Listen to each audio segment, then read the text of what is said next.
Alhamdulillahi Rabbil Alameen wa Bismillahir Rahmanir Rahim wa ashhadu an la ilaha illallah wa ashhadu anna Muhammadan Rasulullah. Everybody, Assalamu alaikum wa rahmatullahi ta'ala wa barakatuh. Alaikum assalam wa rahmatullahi wa barakatuh. Alhamdulillah. Why are you smiling like the cat that ate the canary? What's up? Because you know how you have your own internal noises and conversations as you're preparing, and I give it space. So as I was coming on here, the clip before was quite quick, right? And I'm taking notes, but at the same time I'm setting up, and then I heard the song and it was like, oh, curtains up. So I was kind of laughing at myself at the movement. And then when I came on, I didn't have my earrings on, and I had a conversation with a friend earlier. I said, earrings is like, it's almost like not having clothes on to not put on earrings. I said, look, they're gonna get this realness today. Camila is putting these earrings on camera. So yes, I was just kind of having this dialogue with him. Yes, wardrobe. Exactly. Alhamdulillah, beautiful. Well, we have a marvelous program today. I get increasingly excited when I'm reminded by the guests that we're able to call on how rich the tree that we're all born from and grown from, how rich it is. I mean, profoundly rich. So we're going to have as our guest today, inshallah, Imam Hanif Khalil 2, and Baiyinah Khalil, but I'm gonna have to give her last name props, inshallah, when we get there too. But in the meantime, of course, we get your contribution, and then we're going to spend the balance of the hour with our special guest, and it's like that's not going to be enough time, obviously, to cover all of what is possible. And I will read their entire combined bio, because you just got to know. If you don't know, you won't know. So we're going to do that. But in any case, we're going to spend the balance of the hour with them. After, of course, we hear from my co-host Haja Kamila Shuaib, and the stage is yours. Assalamu alaikum. Thank you. عليكم السلام. أعوذ بالله من الشيطان الرجيم. بسم الله الرحمن الرحيم. أشهد أن لا إله إلا الله وأشهد أن محمد رسول الله. I'm taking my little backdrop because I'm angled at a corner, so my little living room window has got the light. I got my little front light. I'm just kind of admiring that. Anyway, how is everyone doing today? We are on the cusp. I know the cusp is usually the day before, but this is the time we start to get prepared for this beautiful gift of a month called Ramadan. And so there's a lot of energy around being prepared, getting our homes prepared, our hearts prepared, our schedules. Cleaning up the house fully, really like creating space to invite the angels into our abodes for our time of fasting, right? And so we are in this preparedness to get ready to receive and give within this month.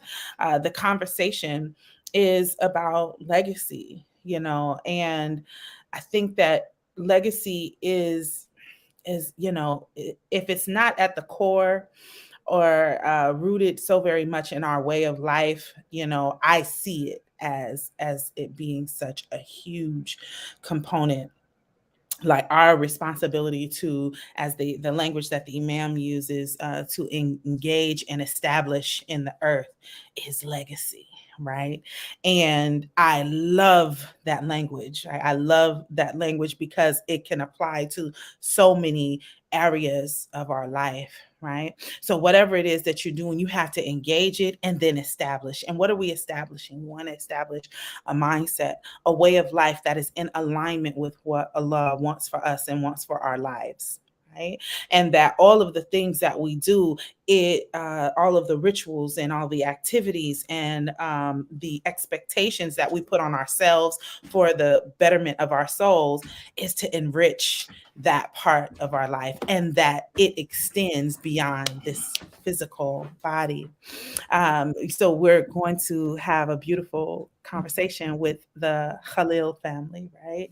And so as we were getting started, I was saying, like, legacy is in our name. Legacy is in our name, because in our names, it holds the potential, the possibility, and the fruit of, right? So I am a part of the Shu'aib legacy, right? So there was a legacy established before I was born that is still here and has been transmitted and taught through to my siblings and through my family, because at the seed is Shu'aib, right? And in that is the possibility for the family of Shu'aib, right? And then as a result of it, each of us are an extension of that legacy, right? And this extension of that legacy holds all of the visions and the promises and the ideas that came from our parents. And they create a space, they create an opportunity to nurture what Allah has entrusted to and for them, right? And this trust, it requires an honoring that we belong to the Lord of all the worlds, that we were loaned to them, but we belong to Allah. And in that, they have a specific responsibility as Muslims, and then they have a responsibility to honor the fact that Allah has gifted or given us over to them to be nurtured. And so as I further like unfold that, because this is definitely not the direction I was going in, but alhamdulillah, I'm open to it, right? That as these things start to unfold, we get to experience the fruit of Khalil. We get to experience the fruit of Shu'aib. We get to experience the fruit of the name, or what have you, of the other families that we come across, right? We get to experience that.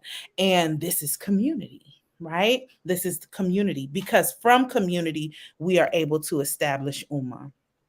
And if individuals stay true to the possibilities and the potential of what that seed has, has birthed or has planted in the community, then the world gets to benefit from it.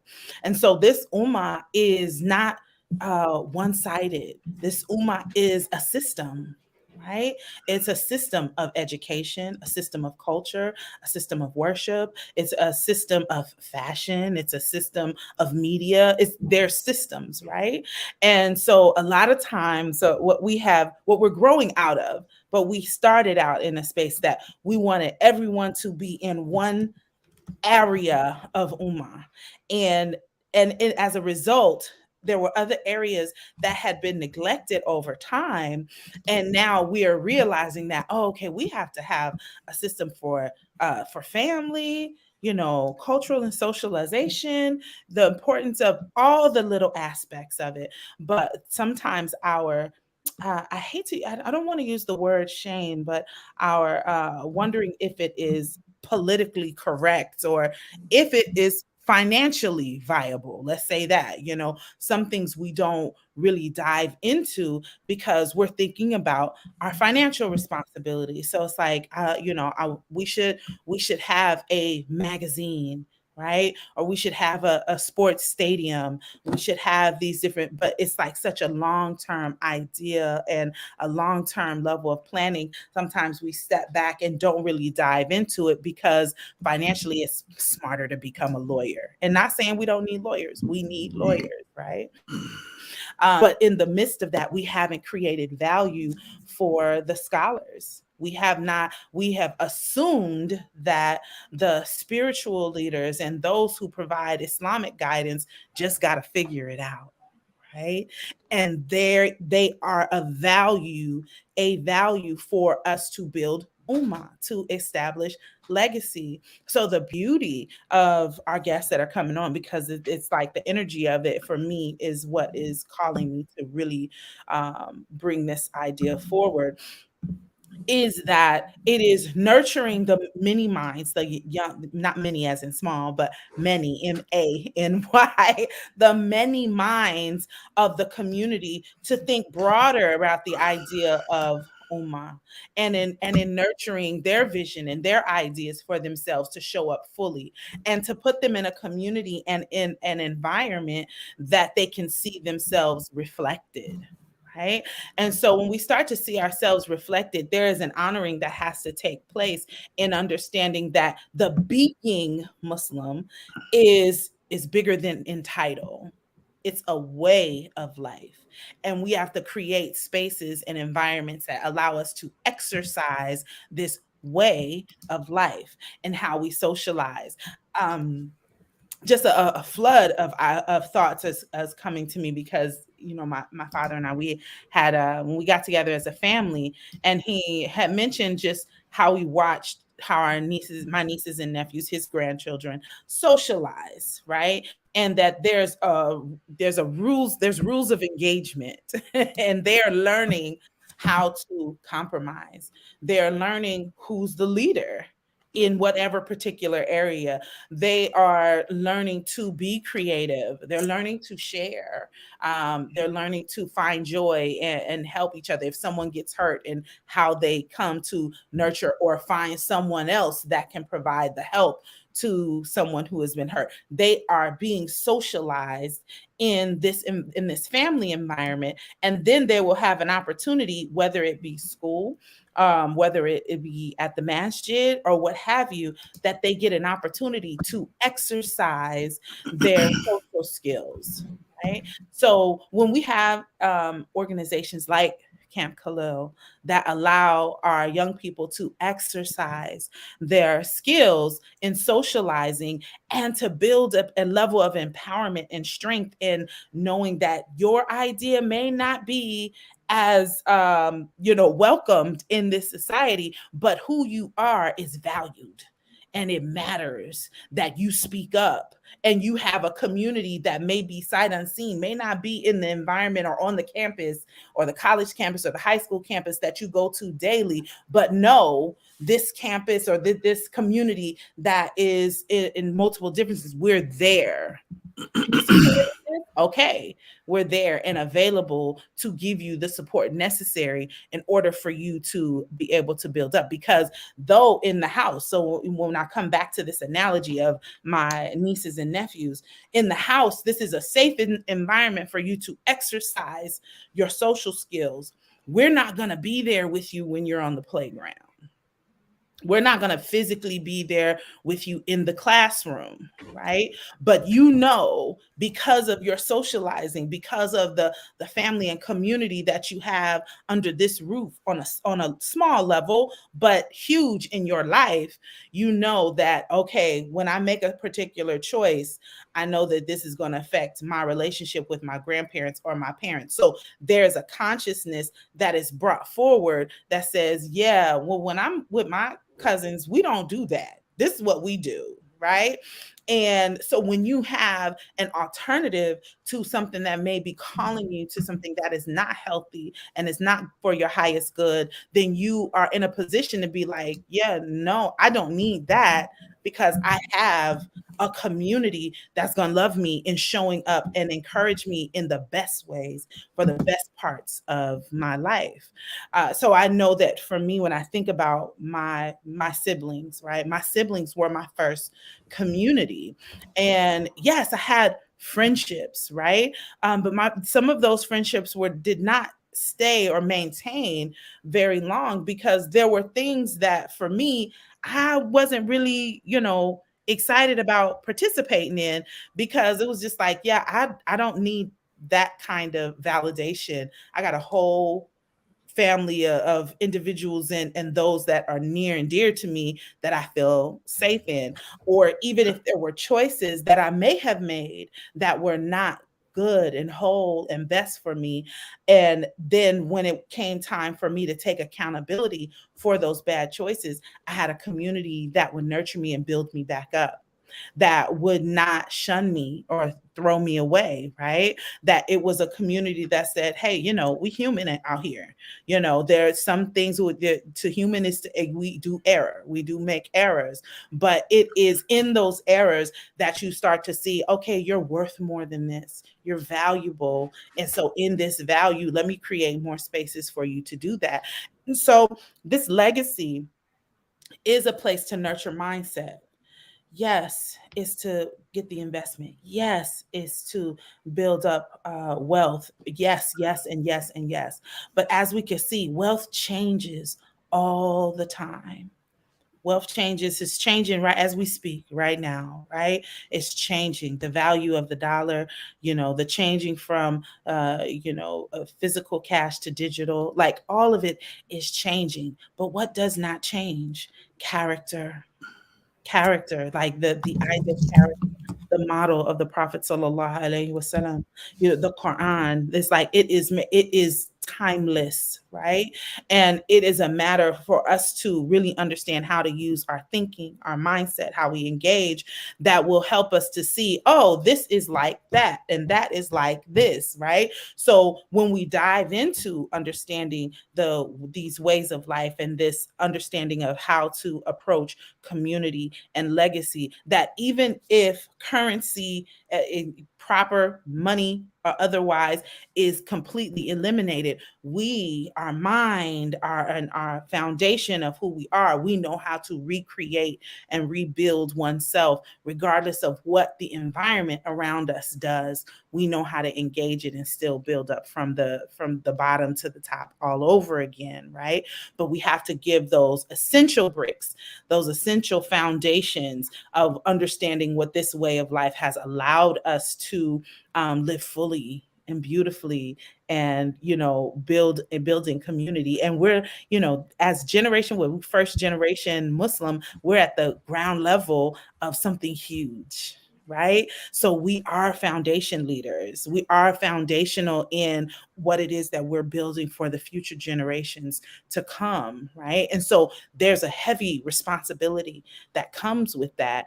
And it's also a matter of being able to show up, not to seclude oneself, as though even if you think you don't want to step into a leadership position, you are obligated to step into a leadership position in order to engage the world and establish a mindset that nurtures future mindsets in building community.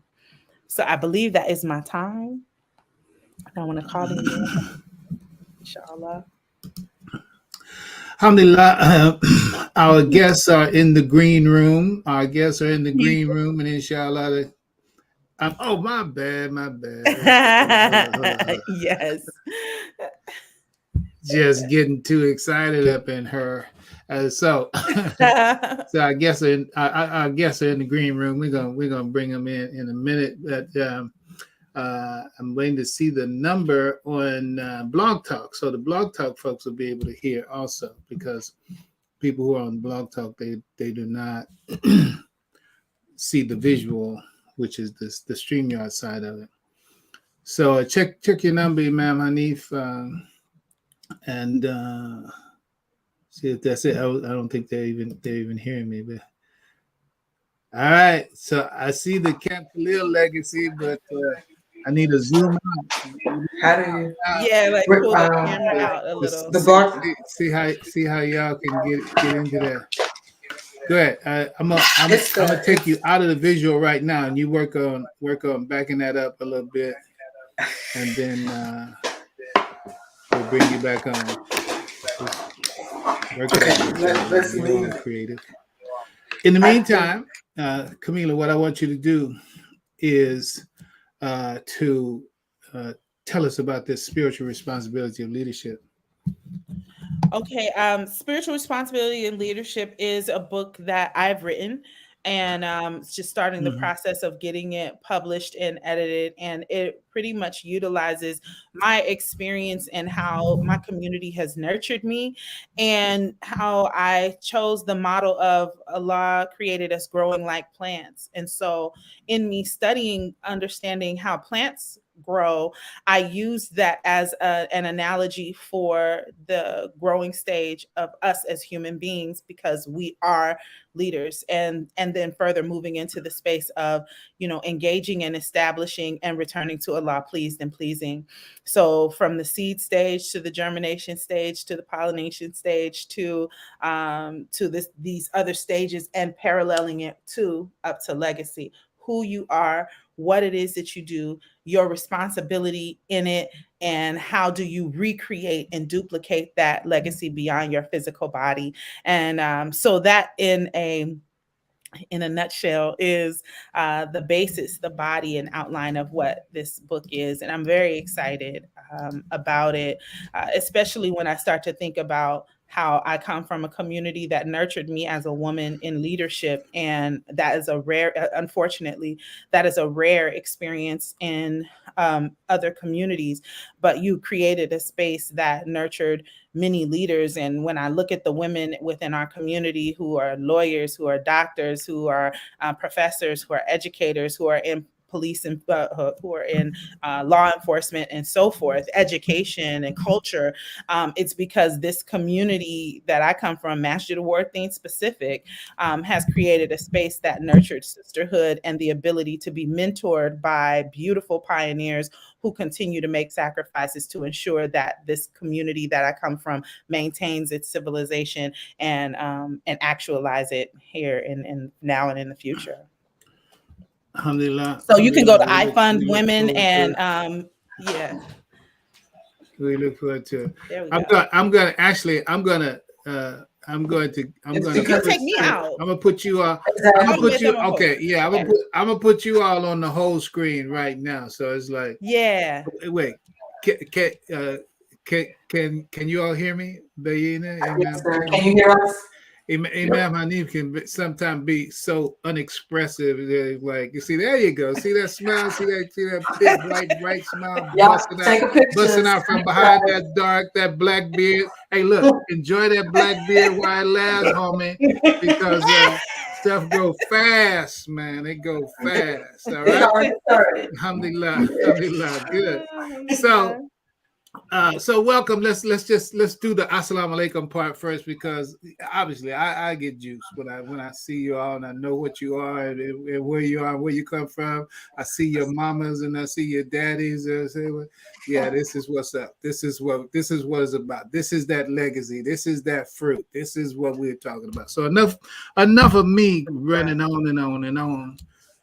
Say assalamu alaikum, y'all. So what's up? Assalamu alaikum. Alaikum salam. Alaikum assalam wa rahmatullahi wa Alaikum barakatuh. salam.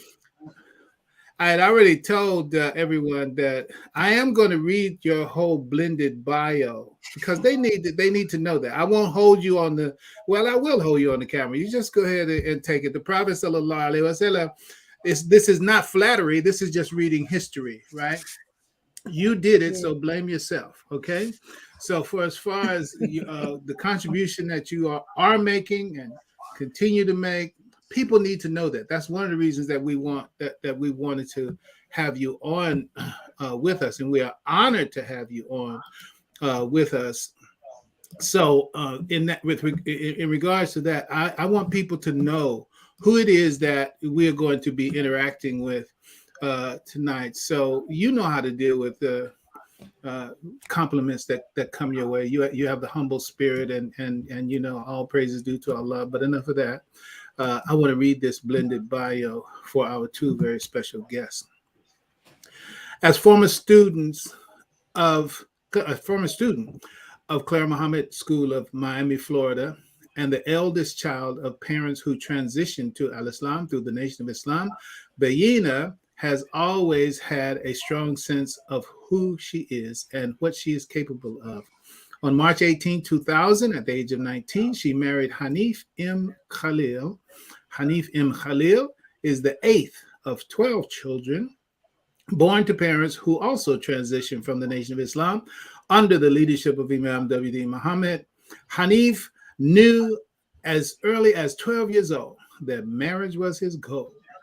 He transferred from Kansas State University to Florida State University after marriage at the tender age of 19. Before graduation, he became a father in April 2002. Both Hanif and Baiyina graduated from Florida State University in December 2002 with a BS in sports management and BS degree in English education, respectively. After graduating and moving to Orlando, Florida, they began working towards their family goals. They are dedicated to the development of our future leaders, preservation of our ummah, and the continuation of the legacy of our ancestors. Through youth interaction, they are working to fulfill their purpose. In 2003, they co-founded Camp Khalil Incorporated, a nonprofit organization for youth ages 12 to 17 that provides an Islamic educational and fun environment to promote life skills and leadership. Baiyina is a certified teacher. She currently teaches 10th grade English with the Alif ISD and is the owner of Khalil Investments LLC. Outside of work, she loves exercising, making people laugh and feel at ease, eating well, and spending quality time with her husband and business partner, Imam Hanif M. Khalil, son Kamal, and daughter Asia. Hanif M. Khalil is an associate imam at both Masjid Warith Deen Mohammaed in Houston, Texas, and Masjid al-Quran in the same city. Hanif has spent most of his career in the intersection of sport, technology, and entrepreneurship space. He currently is the president and chief visionary officer of Crescent Sports Media, a digital media company that provides coverage and gives a platform to Muslims in sport and their impact on society. Crescent Sports Media Also promotes the excellence of all athletes on and off the playing surfaces in business and in the community. He also provides career management and consulting services to professional athletes striving to achieve success on and off the playing surfaces. Hanif has also traveled to over 6 African countries as part of an innovation excursion, connecting entrepreneurs and innovators from around the globe. In his spare time, Hanif loves reading, playing basketball, discussing relevant social issues, and spending time with family and friends. Imam Hanif and Baiyina Khalil currently reside in Houston, Texas, with their 2 children, Kamal and Asia. Alhamdulillah, welcome, welcome, welcome again. Alhamdulillah. So Camila, what I do when you have a question or comment, I'm gonna pop you in, pop you out. It's gonna feel like TV. You go in, go out, and all that. No problem. Imam, you think we could get you and us together, the 2 instead of 3? Yeah. See? Yeah. Camila. It's all right. We're gonna work it out. We're gonna get. We're gonna work it all the way out. Listen. We're gonna learn all the hacks.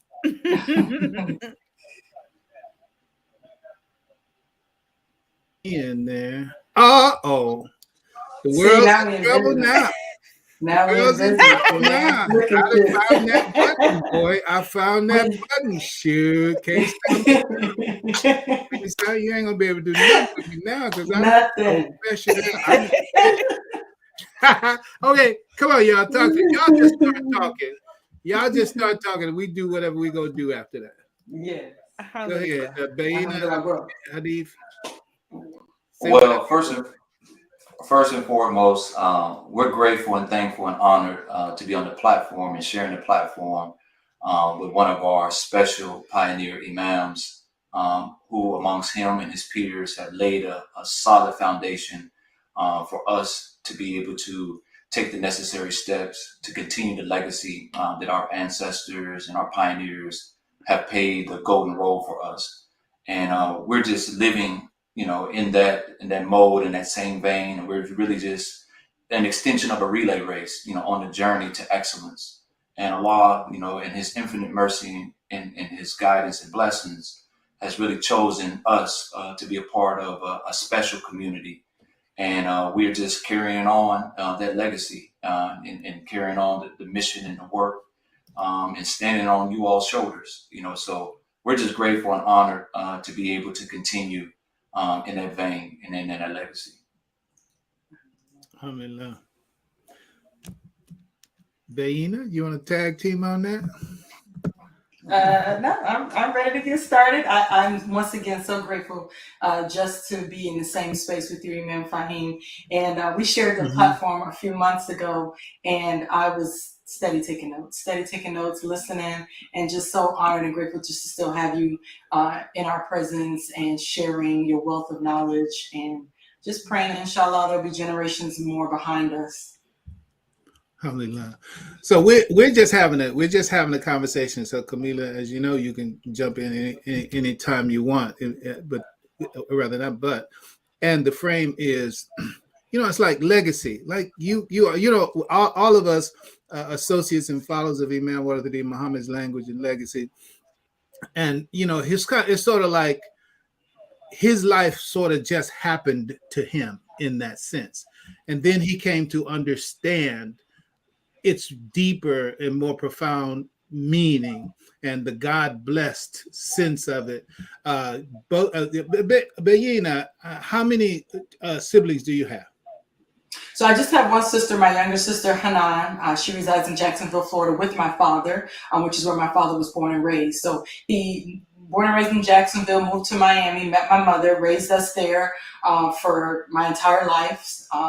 And then he recently, after my mom transitioned, moved back to Jacksonville, and he resides with my sister there in Jacksonville, Florida. So it's just me and my sister. Okay.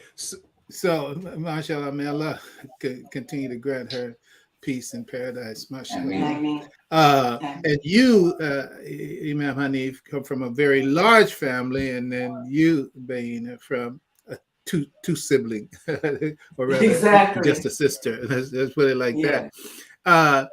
But in terms of, in terms of your lives, there's a blossoming, there's a flowering that happened with you, and there had to be a point of realization. Can you really identify that time, or the sense of where, like Khalil, we see in the combined bio that 12 you knew you wanted to be married. And I know you all, having been guests of us at the Miriam conference in Oakland, that the national conferences had a lot to do with the way that you are connecting, that we're connected. So talk to us about just growing up in your households. I know, Baiyinah, I know your father, and your mother, but your obviously your father was the most vocal. I'm sure. I know Mama's always in the background with that big stick and really telling people what's up. We can look like whatever we want to look out front, but behind the scenes, Mama got the switch. So she was a silent assassin. I call her my silent assassin. There you go. She would get the job done, but honey, you wouldn't know how it happened. You wouldn't know. So tell us about your upbringing and the like. It's like, how do you feel that it contributed to the way that you are and the success you're experiencing? You can start. I thought he was asking you. No, So for me, everything is to both of you. Okay. So for me, I think that my father was very regimented. He was very passionate. He is very regimented. He is very passionate. And he always led with love. So I never felt as though Islam was a burden for me. It was never a list of what you could and couldn't do. I always felt like just what it is, a way of life. And he allowed for growth. I remember there were times where I had to learn that certain things that my father was lenient on in our home, that other people were more strict in their homes about it. And so I think that given that he did not raise us alone, he had us in an environment we were constantly interacting with other Muslim families. Miami, Florida had a very strong community. There were at least 12 or more solid families, mother, father, and children, that you would see at the masjid on a weekly basis. And so my parents did not raise me alone. I honestly think that is the greatest contribution to who I am. I would venture to say that if it wasn't for the strength of my community, I don't know if I would be who I am today. I can literally name countless sisters in our community who instilled in me something. They taught me something. They showed me something. They modeled something. They gave some kind of mercy, some grace, some patience to me. Because, individual households aren't always easy for children. Families can often be contentious sometimes. There may not always be that warm, nurturing environment. And so when you have that soft place to land, either at home or in the community, it brings that balance for you. And so I think for me, my upbringing was really about community. And I think that's why I'm so passionate and committed to community life, because I know that everybody's home is not as warm and as I just don't have another word for you just need more than just your family. You need to have a strong community. And that's really what contributed to my development, my self-development. We had a rites of passage course, and dozens of young ladies came through that course, and we all benefited from it. And so, alhamdulillah, I think that was the greatest contribution to my upbringing. So for me, my parents were always working in the community. My father, most recently, we began sharing stories, or he began to share his story about, the positions that he held in the Nation of Islam. And one of the things that he did was he was the truck driver. So he would drive the truck from Kansas City, drive up to the headquarters where the Muhammad Speaks was. He would pick up the lieutenants there, all of the staff would help load up that truck. He would take that truck from Kansas City to Chicago and drive from Chicago back through St. Louis, back through Kansas City, back through Tulsa, through Wichita, all the way to Houston, and then back up to Kansas City every single week. So that was, the history of my father being a worker in the Nation of Islam. My mother was an educator. She taught, in the Muhammad schools. And so in the process of being at home with my brothers and sisters, I wasn't born at that particular time. At that particular time, up until about 74, so that probably would have been 1, 2, 3, 4, 5 of them at that particular time. So my mother being an educator, my father being, a worker in the community, becoming a lieutenant, I just always saw them working in the community. And then when we made the transition to Imam W. Deen Mohammaed, my father did all kind of different things, whether it was teaching, whether it was media, whether it was, just whatever it was. So I always saw my parents not only as parents in the home, but also contributors into the community. And so I just remember memories and moments in time of how different things kind of shaped my thinking, kind of shaped me to who I am. So I remember Saturday mornings, my father would take me and run errands, and he would play 3 things. He had this album called Stand Up for the Truth. I forget who the artists were, but that was the name of the album. So he would play that. He would play Imam Darnell Kareem's Arabic recitation for the last juz, and he would play Imam Muhammad's speech from New Medina when they broke ground in New Medina. And so those are the 3 things that I remember just being in the car in the midst of conversation of my parents. So from that transition to going into the conferences, as you mentioned, going into the conventions, my parents were always present in those type of environments. So those are the type of things that kind of shaped me into my thinking and my behavior, my habits, of always feeling that Islam was bigger than just my household. And then in Kansas City, as Baiyinah alluded to, we were a family amongst families where we spent time over each other's houses. My best friend growing up, Bilal Haziz, many of you know him. We were, he was like an extension of my brothers. I had 4 brothers, but he was an extension. We spent the night over each other's houses.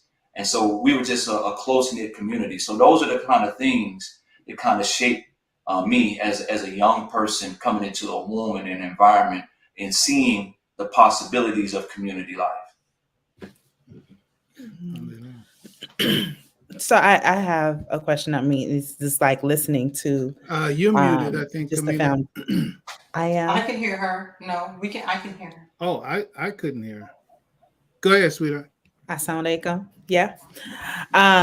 As I was saying that just in thinking about those foundational components of the community and then what it is that you do now, what was the moment that you were, because it wasn't a traditional choice to decide, hey, we're going to create a camp, right? So what was that inspired moment that said, yeah, we're going to create this camp? Because we grew up in a culture of conferences. We grew up in a culture of, rent the hotel and experience, and hang out in the lobby. Like that's what we were raised with. And so to incorporate this camping component with the conference like energy and format, what was that moment that made you decide this is how we're going to do this? So I want to preface this by saying that one of the things that I think we don't often say, but I guess it can be understood,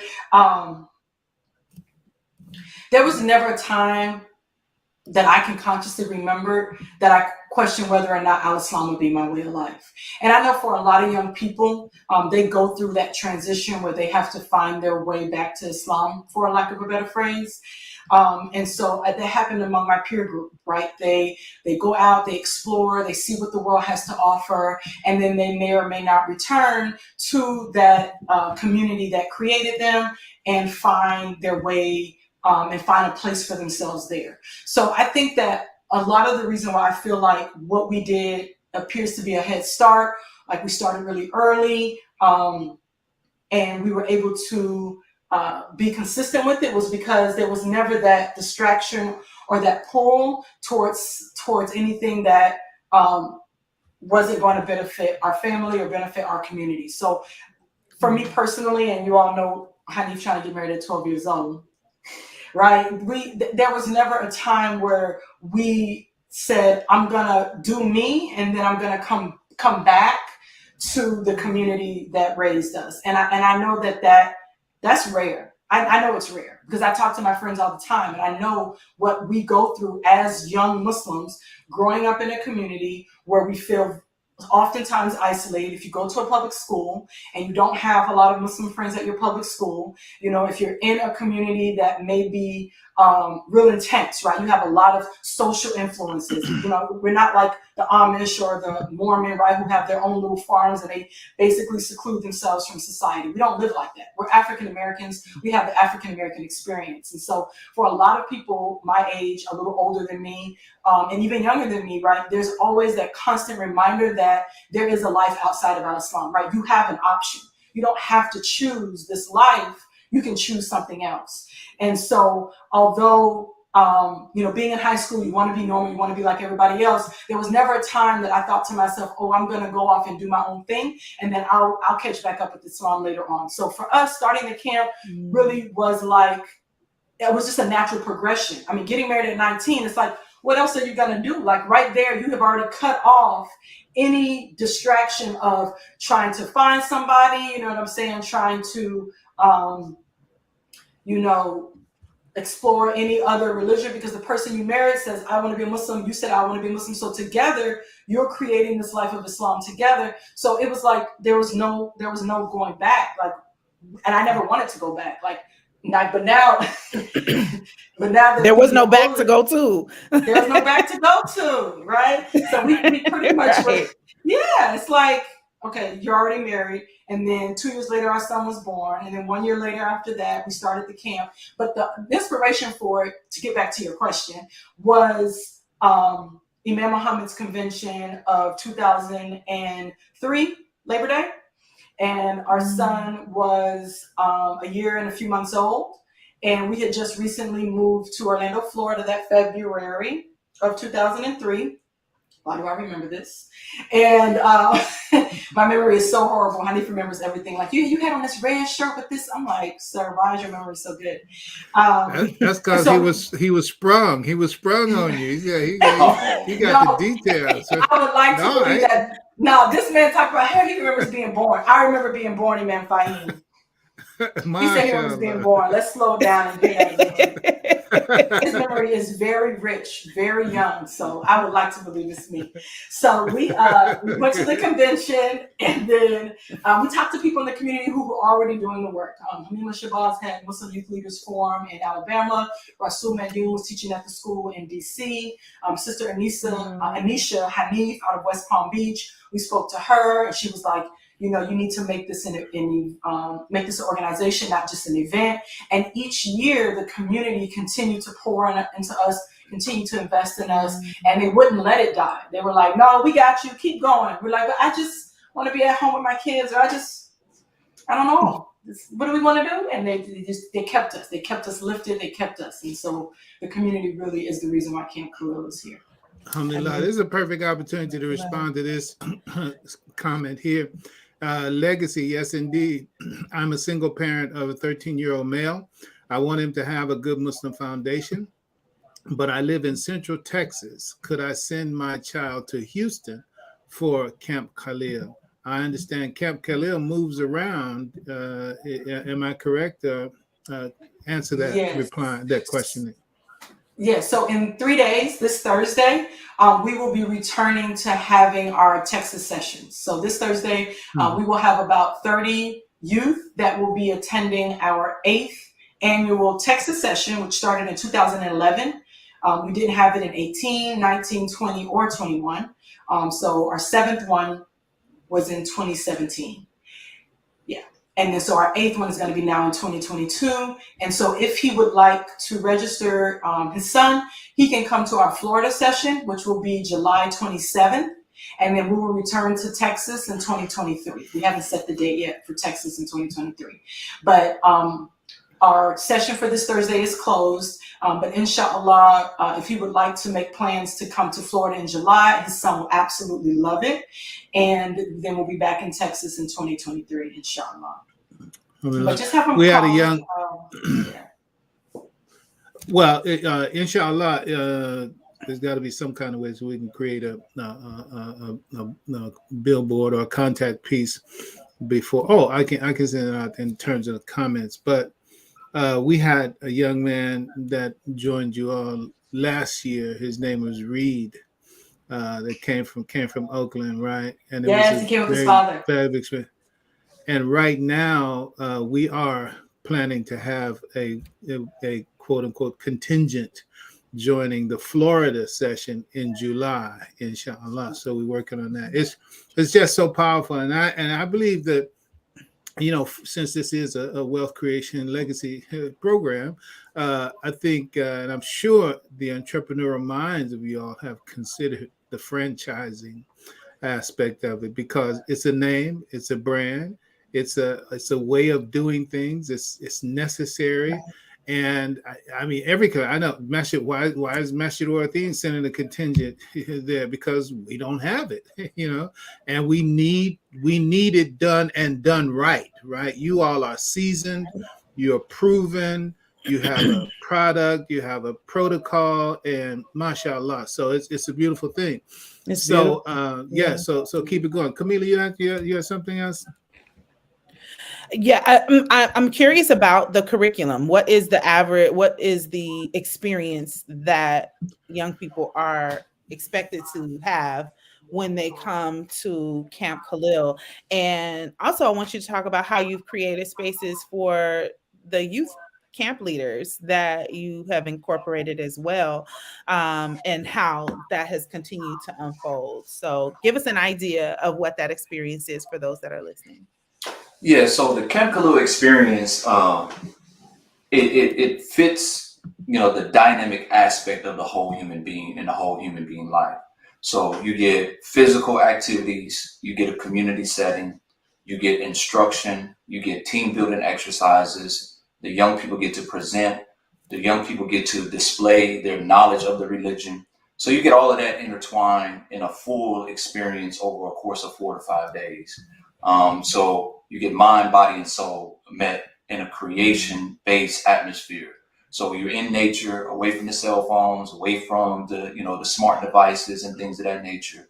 And you're just in a womb, you're in the company of believers, you're in the company of Muslims, learning from people your age, the next tier above you, and then you have seasoned individuals, and then the more seasoned individuals. So you have pioneers that attend as volunteers. They're sharing their wisdom and their experience, and then we have guest speakers come in, guest imams. So you hear from the likes of, you know, Imam Hatim Hamidullah, Imam Rashad Abdul Rahman, Anisa Dawan, and Suleiman Abdullah Rashid, Imam Wazir Ali. So all these people have come as speakers and presenters, and then they're able to demonstrate what they've learned in hands-on activities. So then on top of that, you have kickball, dodgeball, canoeing, archery.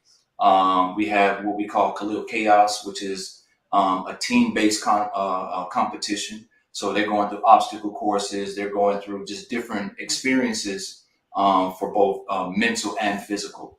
And then just the social atmosphere, and then having halal food. So it's just a beautiful experience to be in nature and to be around natural people.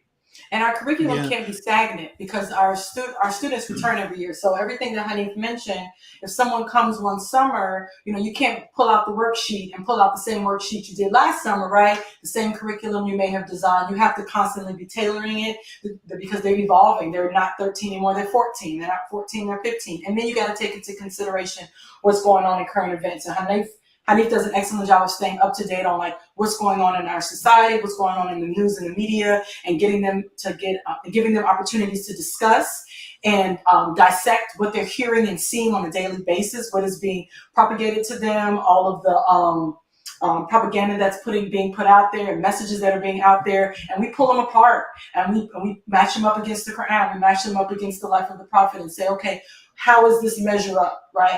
What are going to be the long-term cons, and what are going to be the long-term benefits of choosing this perspective or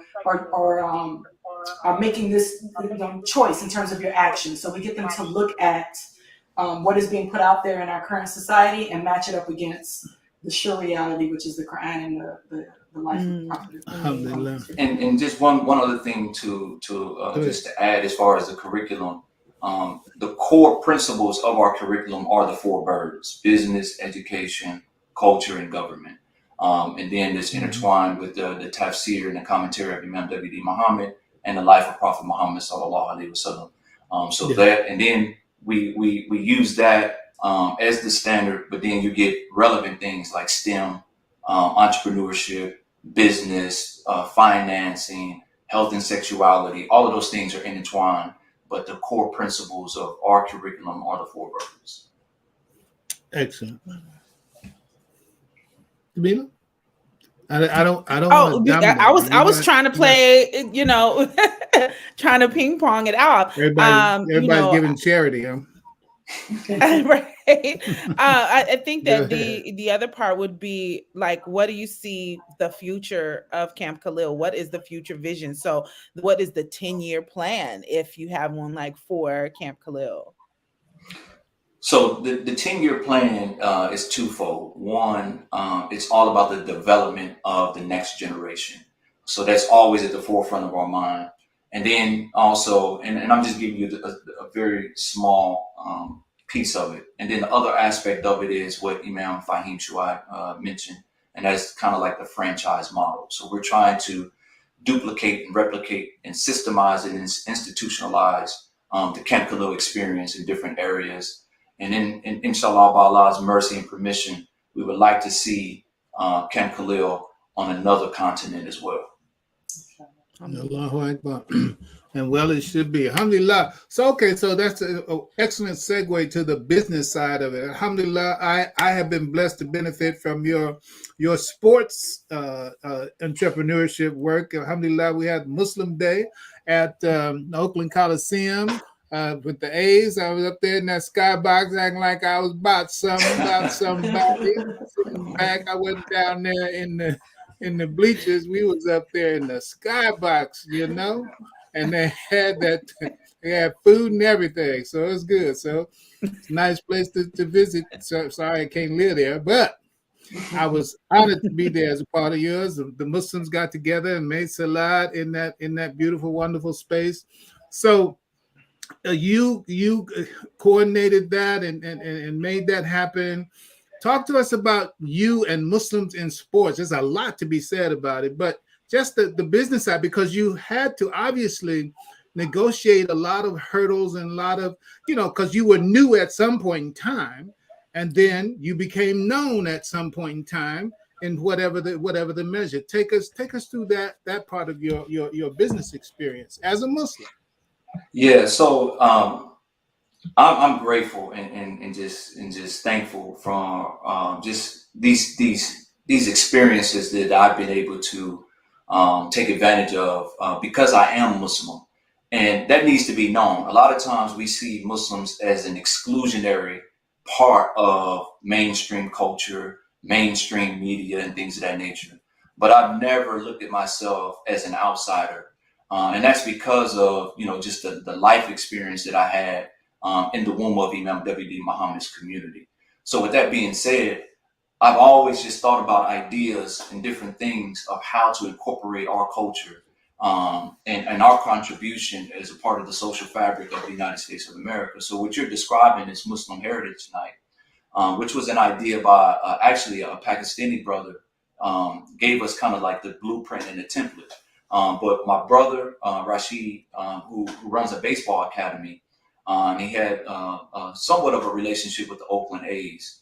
And then my business partner, one of the founders of Crescent Sports Media, Aleem Shabazz.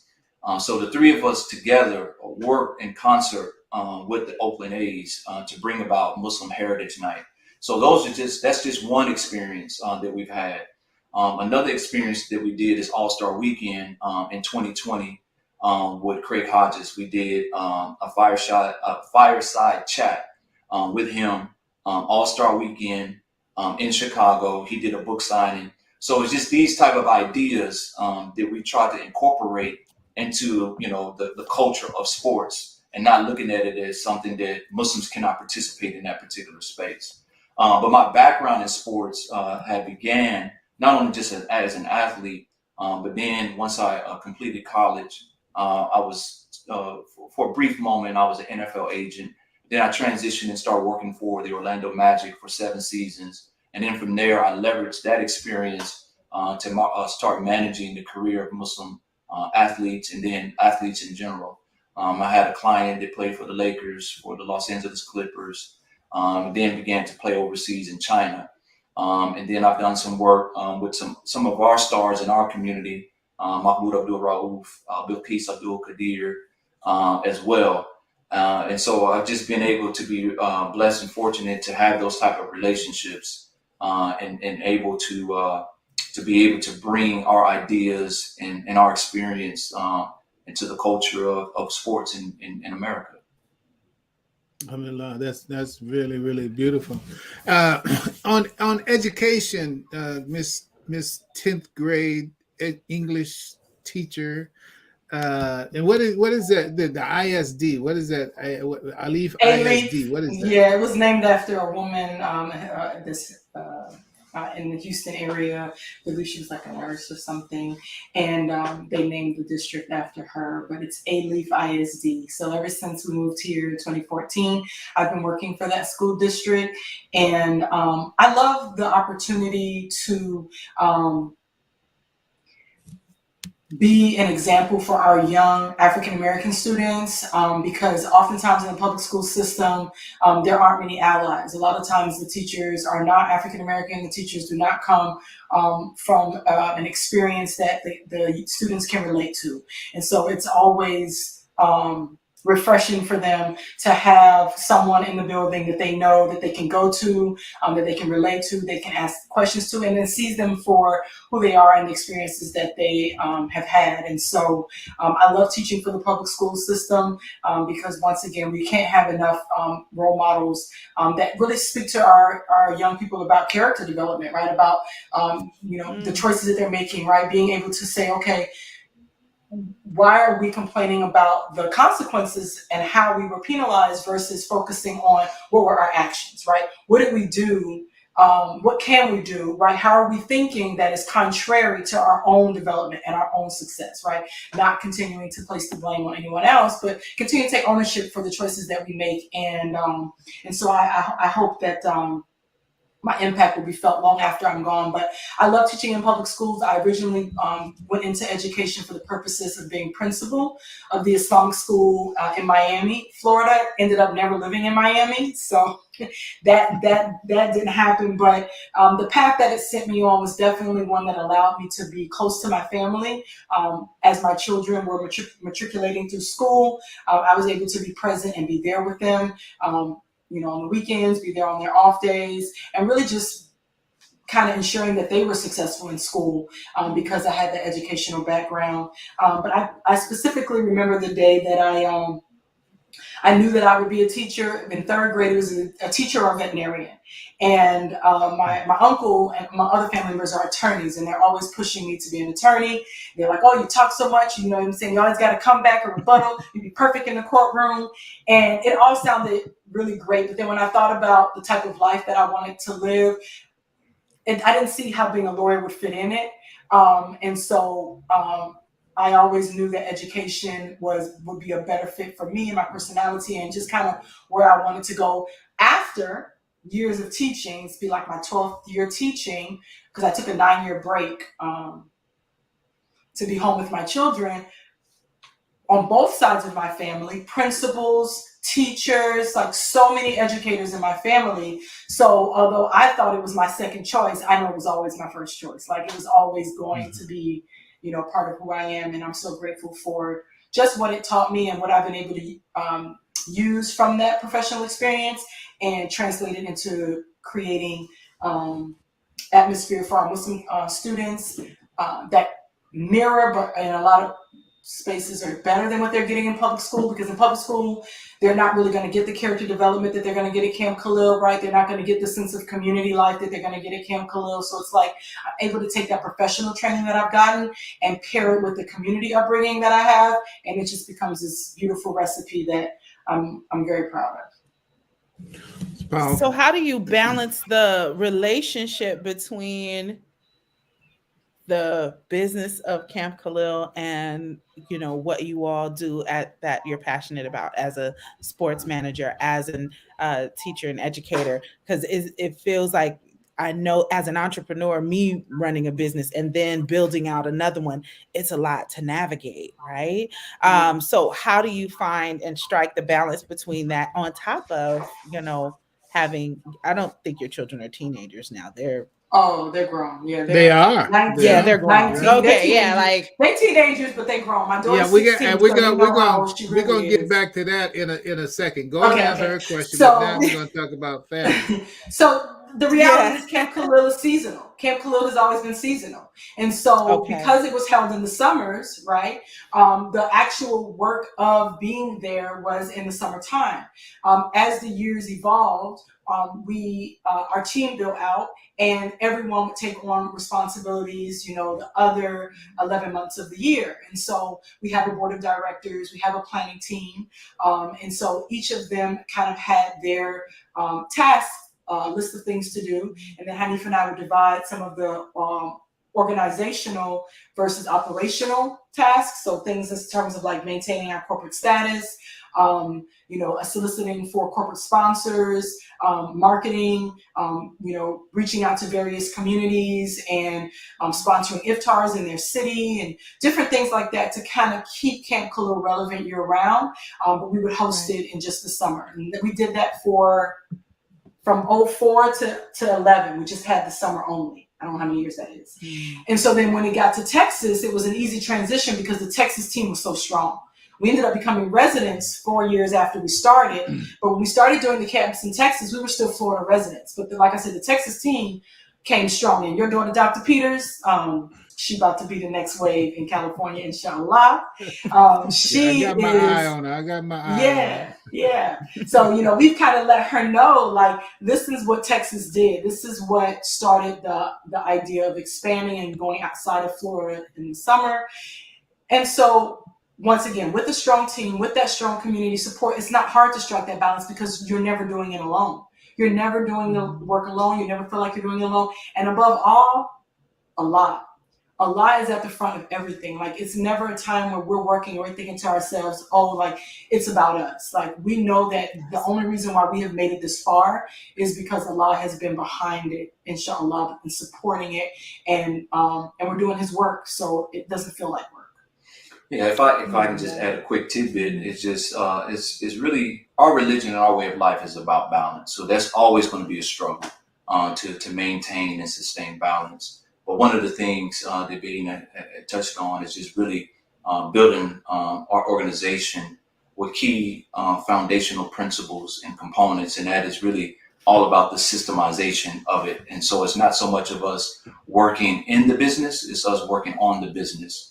And then try to duplicate the roles and responsibilities so we're not taking on so much.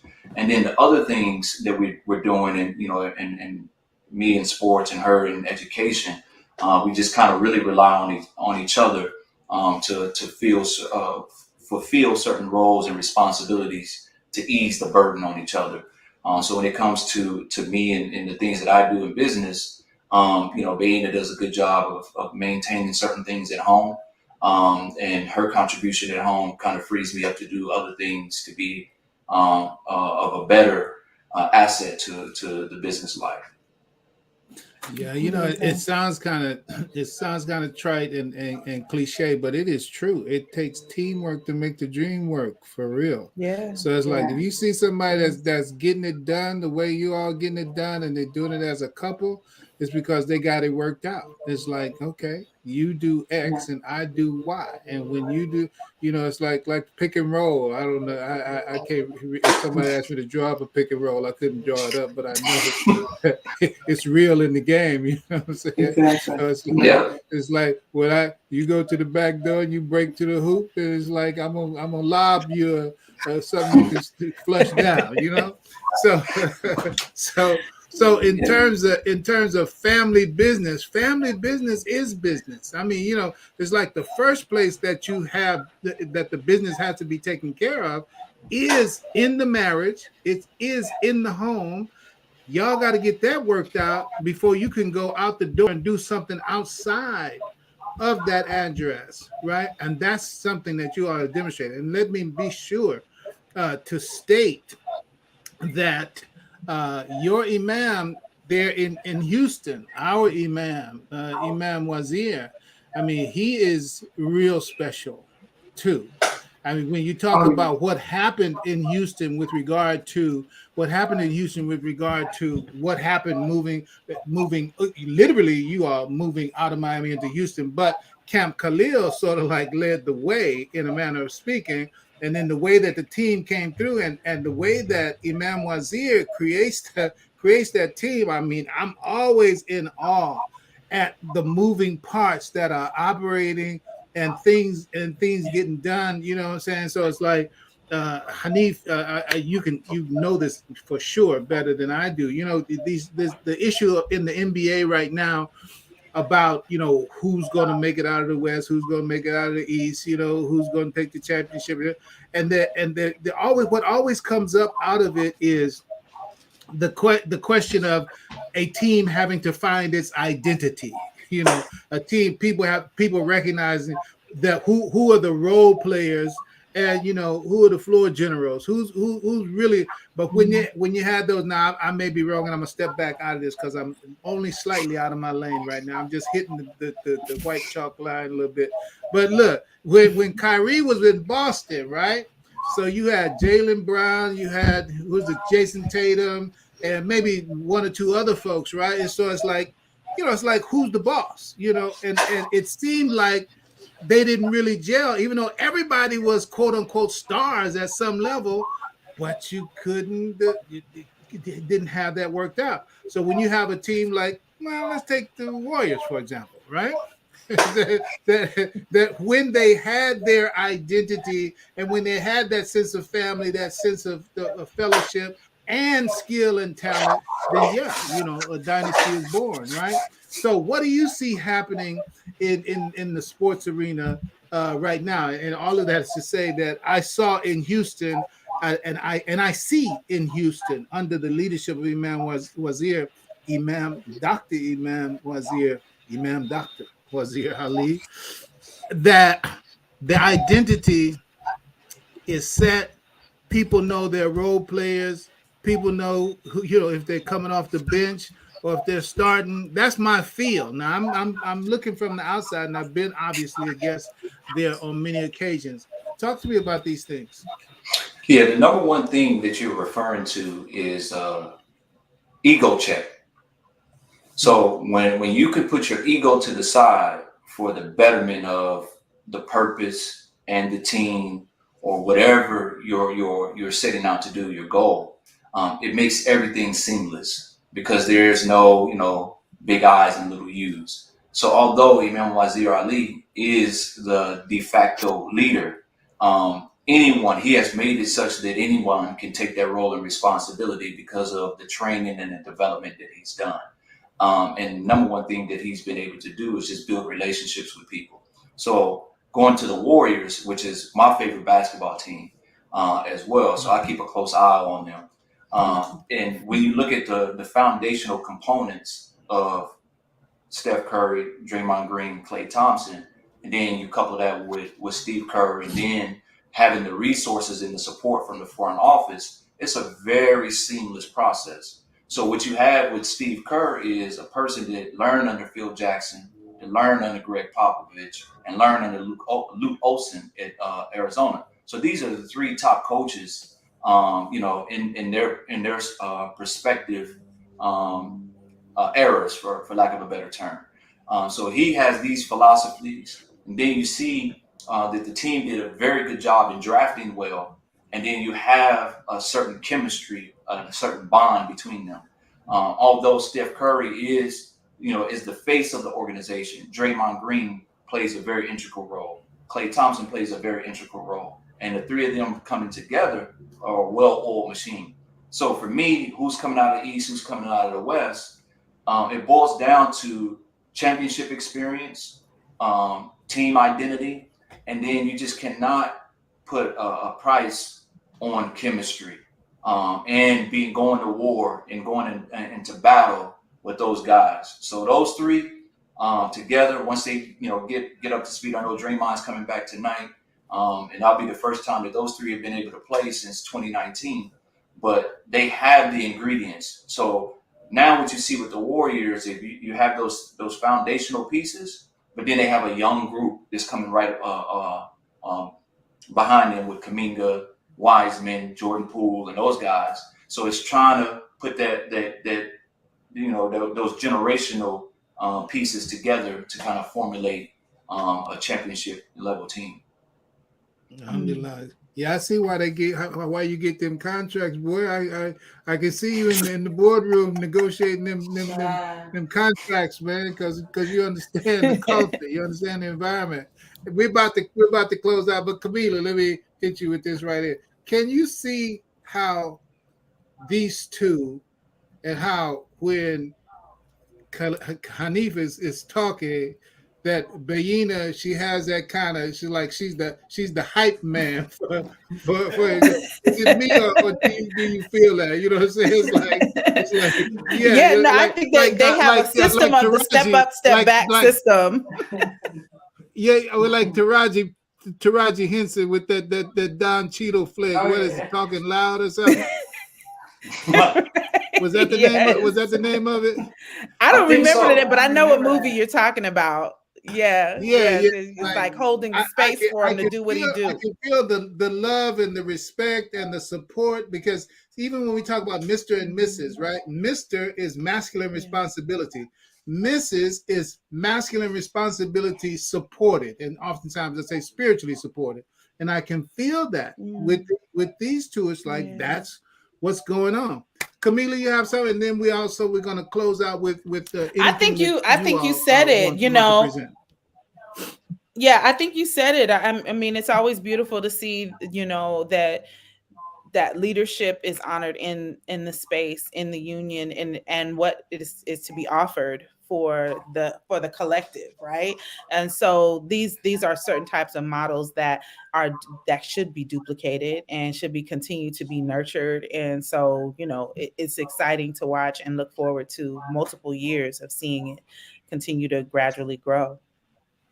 So there is something I did want to mention, and it's very interesting. So March of 2000, Imam Fahim came to Kansas City to do a presentation. And actually, my father had approached Imam Fahim to be the officiator of our wedding, but it just didn't work out because the week that he was supposed to come was our weekend for us to get married, but it ended up postponing to the week after. So that's just a small tidbit. So we're approaching, and it was this week, 22 years ago, that was supposed to happen. So Baiyinah and I, we'll be celebrating our 22nd anniversary at Camp Khalil. Allahu Akbar. Allahu Akbar. Yeah. So that's. I want to be in Hawaii.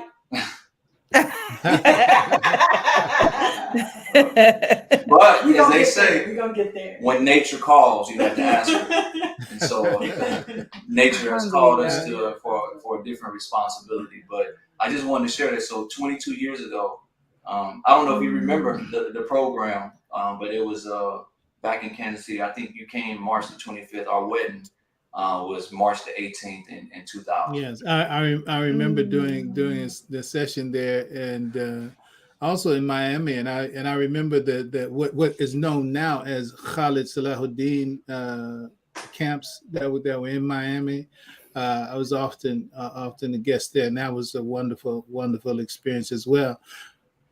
Well, this is gonna do it for us. We are honored. We're gonna have you back, even, and especially because Camp Khalil. I mean, we're gonna take it on, adapt it in spirit and in fact as something we want to push and drive and lift it up. It's like blow it up bigger than Boy Scouts and boys clubs and girls clubs. It's like Camp Khalil is gonna be interactive across ethnicities, etc.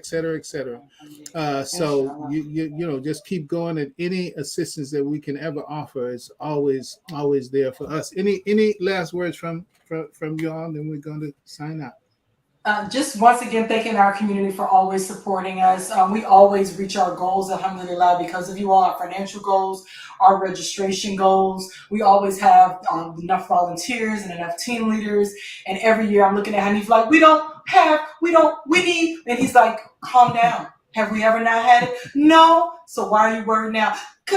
And he has to remind me, like, listen, Allah got all of this. So we're just thankful for the community. If you visit our website, Camp with the K, campkhalil.org. You can see where you can become a subscriber. We have individuals who give as little as $5 a month, and those that give as much as $100 a month, and some do annual draws where they only contribute on an annual basis, but it's like 500 or 1,000 like that. And we also have corporate sponsors. So just continue to promote our organization to the community, and inshallah, we'll have many more generations of young adults. Will be gone in the ground, buried, and there'll be a whole nother group of individuals running the program, inshallah.